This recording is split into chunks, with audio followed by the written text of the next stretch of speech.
Улсын их хурлын дарга эрхэм гишүүдээ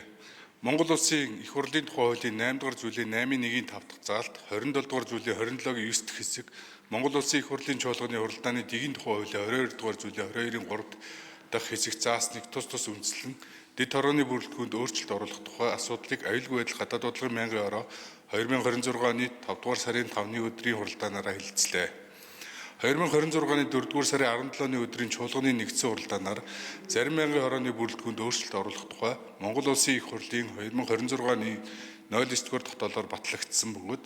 Монгол Улсын их хурлын гишүүн Баттөмрийн их баярыг Улсын их хурлын аюулгүй байдал гадаад бодлогын мянган хорооны бүрэлдэхүүнээс чөлөөлсөн болно. Монгол Улсын их хурлын даргад Монгол Улсын их хурл дахь Монгол Ардын намын бүлгээс 2026 оны 5 дугаар сарын 5-ны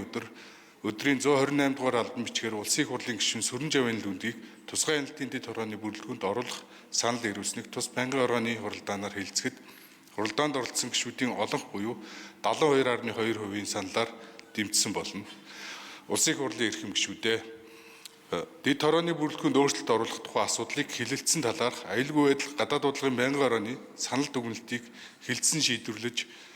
Улсын их хурлын тогтоолын төслийг баталж өгөхийг та бүхнээс хүсье. Анхаарал тавьсанд баярлалаа. Амар гишүүнд баярлалаа. За дэд хорооны